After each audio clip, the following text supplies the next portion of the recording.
मौला अली का एक फैसला। हजरत उमर के दौर में एक दफ़ा दो औरतों ने एक ही जगह दो बच्चों को जन्म दिया, एक लड़की और एक लड़के को। उसके बाद दोनों औरतों का आपस में झगड़ा हो गया। झगड़ा इस बात पर था कि एक औरत कहती थी लड़का लड़का मेरा है और लड़की तुम्हारी है, दूसरी कहती थी नहीं लड़का मेरा है और लड़की तुम्हारी।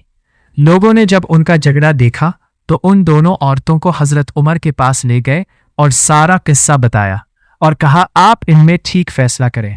हजरत उमर ने कहा हजरत अली को बुलाया जाए, वही इनका ठीक फैसला कर सकते हैं।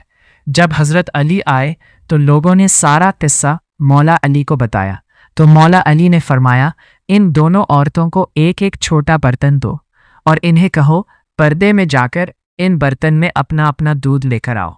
जब उन औरतों ने दूध लाकर दिया तो मौला अली ने फरमाया कि एक मीज़ान लाया जाए। जब मीज़ान लाया गया तो मौला अली ने उस मीज़ान पर दोनों औरतों का दूध रखकर तोला तो एक का वज़न कम था, दूसरे का ज़्यादा। मौला अली ने फरमाया कि जिसके दूध का वज़न ज़्यादा है उसका लड़का है और जिसके दूध का वज़न कम है उसकी लड़की है। ये देखकर लोगों ने कहा या अली आपने ये फैसला कहाँ से और कैसे किया है?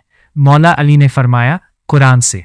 सब लोग अपने अपने घरों में जाकर कुरान खोलकर देखने लग गए कि कहाँ लिखा है दूध वाला किस्सा। रात भर कुरान से ढूंढ ढूंढ कर जब किसी को कुछ भी ना मिला तो सुबह सब लोग मस्जिद में जमा हो गए और जब मौला अली मस्जिद में आए तो लोगों ने कहा या अली आपने तो कहा था कल वाला फैसला आपने कुरान से किया है, मगर हम सब ने सारी रात कुरान से ढूंढा मगर हमें कुछ नहीं मिला।